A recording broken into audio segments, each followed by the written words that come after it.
नमस्कार, आप देख रहे हैं हिंदुस्तान मेल न्यूज और आइए रुक करते हैं आज की खबरों की ओर। महापौर पुष्पमित्र भार्गव ने दिखाई संवेदनशीलता, मिश्रा जी का सील मकान खुलवाया। इंदौर में सीएम मोहन यादव का कांग्रेस पर तीखा पलटवार, देर से आए मगर दुरुस्त नहीं, नियत पर उठाए सवाल। शहर में निगम ने सुरक्षा कारणों से रॉयल आर्किड बिल्डिंग की सील, दिन दहाड़े सभी शोरूम और दुकानें बंद कराई गई। नशीला पदार्थ खिलाकर युवती से दुष्कर्म, विजयनगर थाना क्षेत्र में पुलिस ने आरोपी को किया गिरफ्तार। साइबर क्राइम ब्रांच की बड़ी कार्रवाई, फरियादियों के 2 करोड़ 17 लाख रुपए 3 माह में वापस कराए। बस्ती चलो अभियान के तहत विजयवर्गीय पहुंचे प्रेमनगर, कारखाने से खरीदा लठ। 10,000 की मांग को लेकर 15 में से 5 लोगों ने रचा अपहरण का प्लान, पुलिस ने आजाद नगर क्षेत्र में की कार्रवाई। इंदौर नगर निगम द्वारा मंगलवार को सील की गई प्रॉपर्टी को महापौर पुष्पमित्र भार्गव ने बुधवार को खुलवाया। मौके पर पहुंचकर न सिर्फ अधिकारियों से जवाब तलब किया बल्कि जमकर फटकार भी लगाई। महापौर ने कहा कि दादागिरी है क्या आपकी, ऐसे ही सील कर देंगे क्या? ये अराजकता बर्दाश्त नहीं की जाएगी। जल्दी खोलो, पहले कैसे सील कर देते हो? कुछ भी दादागिरी है क्या आपकी?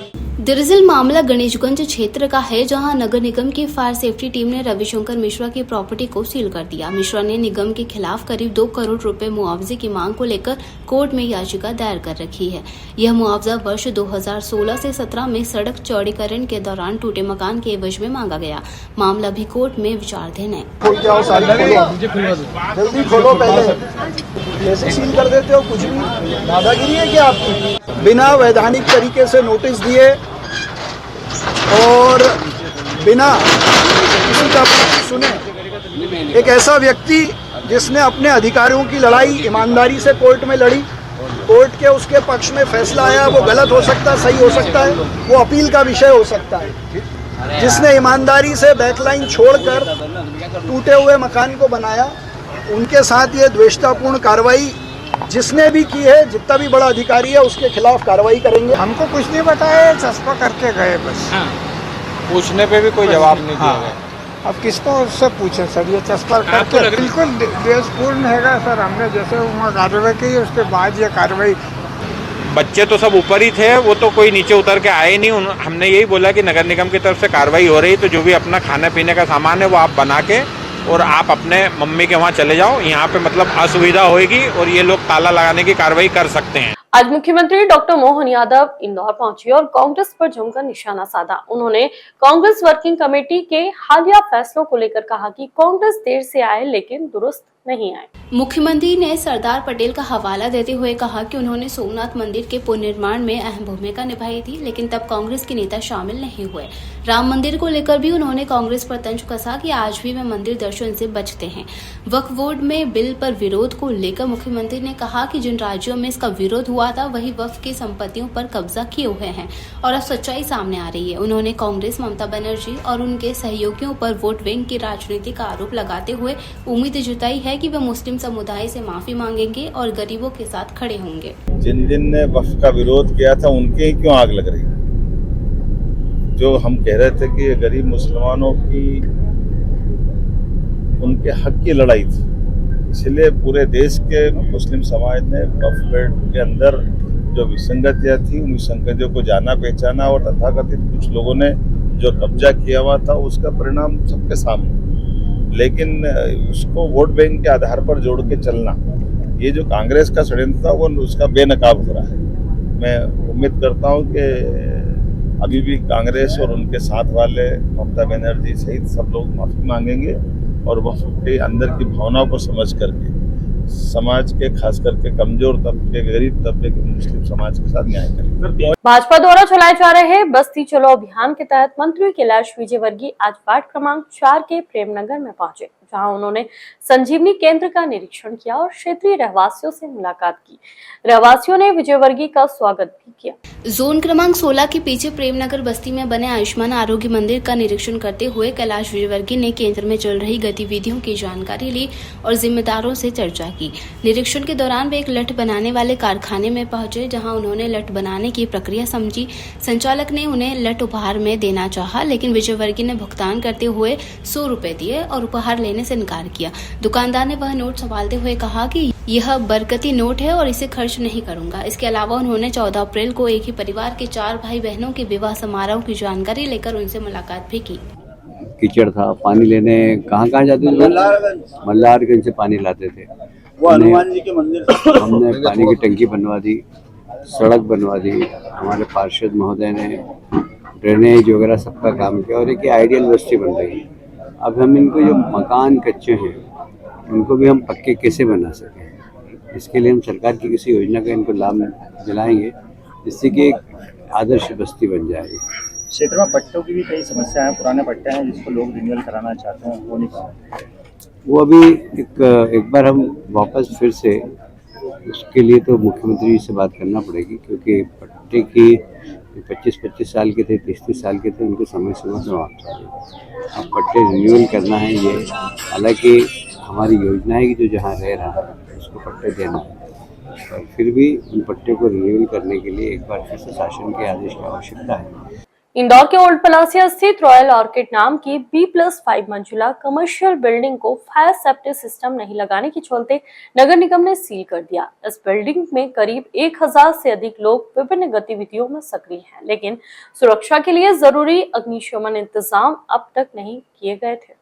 इंदौर के जोन क्रमांक 10 के भवन अधिकारी शैलेंद्र मिश्रा ने बताया कि निगम आयुक्त के निर्देश पर रॉयल आर्किड बिल्डिंग को सील कर दिया गया है। इस बिल्डिंग को फायर सेफ्टी सिस्टम लगाने के लिए कई बार नोटिस दिए गए थे, यहां तक कि समाचार पत्रों में भी सूचना प्रकाशित की गई थी, लेकिन प्रबंधन ने लापरवाही बरती। अधिकारी के मुताबिक बिल्डिंग की ऊंचाई 12 मीटर से अधिक है, इसलिए फायर सिस्टम लगाना अनिवार्य है। नगर निगम अब G+3 या उससे ऊंची सभी व्यावसायिक इमारतों की जाँच कर रहा है और नियम तोड़ने वालों पर सख्त कार्रवाई की जा रही है। कि अभी नगर निगम और प्रशासन की एक संयुक्त कार्रवाई पूरे शहर में चल रही है। चूंकि गर्मी का समय है और इसमें बिल्डिंग्स में फायर सेफ्टी और फायर सिस्टम नहीं होने के कारण आज आग लगने की संभावनाएं होती हैं और विगत कई समय में ऐसी दुर्घटनाएं होती आई हैं। तो इसमें हमने पूरी मुहिम चलाई हुई है और पहले से ही सभी को निर्देशित भी किया गया है। इसमें देखा गया कि इसमें फायर सेफ्टी का कोई सिस्टम नहीं लगा हुआ है। एक कमर्शियल बिल्डिंग है और B+5 की बिल्डिंग है और लगभग 1000 का संख्या में लोग यहाँ पे एक्टिविटी कर रहे हैं और कोई भी फायर नॉर्म्स नहीं है, इसलिए आयुक्त महोदय के निर्देश में इसको सील किया गया। किसी तरह की कोई पूर्व में सूचना दी थी कौन सी बिल्डिंग है, कितने वर्ग फुट में फैली हुई है? पिछले वर्ष भी इसमें पेपर में सूचना जारी की गई थी, यहाँ भी कार्रवाई की गई थी कि सभी बिल्डिंग्स में फायर सिस्टम लगाना है और ये नियम में भी है कि ऑक्यूपेंसी करने के पूर्व आपको फायर सिस्टम लगाना है।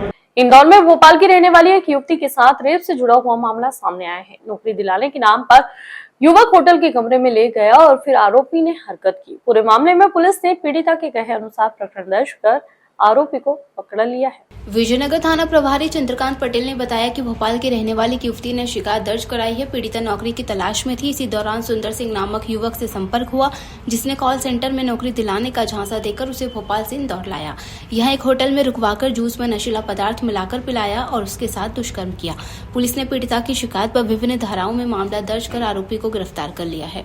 100 डायल पर सूचना प्राप्त हुई थी। एक महिला द्वारा सूचना दी गई थी कि उसके साथ होटल पार्क में गलत काम किया गया है। पुलिस ने जाके आवेदक को थाने पे लेके आए थे। महिला द्वारा बताया गया कि धनसिंह रघुवंशी नाम का व्यक्ति भोपाल से उसको नौकरी दिलाने के बहाने यहाँ लेके आया था और होटल पार्क में उसके साथ गलत काम किया गया है, जिस पर विधिवत अपराध पंजीबद्ध कर आरोपी को गिरफ्तार किया गया। भारत के विभिन्न तरह के साइबर अपराध की वारदातें लगातार बढ़ रही है और इसी के तहत इंदौर में बात की जाए 2025 के 3 माह में साइबर अपराध के प्रकरणों में पुलिस द्वारा फरियादियों को 2 करोड़ 12 लाख रुपए की राशि वापस करने में सफलता हासिल की है। तो वहीं प्रकरणों में की बात की जाए तो सैकड़ों की संख्या में ऑनलाइन साइबर अपराध से संबंधित प्रकरण दर्ज किए गए। साइबर अपराध को लेकर भले ही पुलिस और सामाजिक संगठन लगातार जागरूकता अभियान चला रहे हों, लेकिन फिर भी ऑनलाइन ठगी की घटनाएं थमने का नाम नहीं ले रही।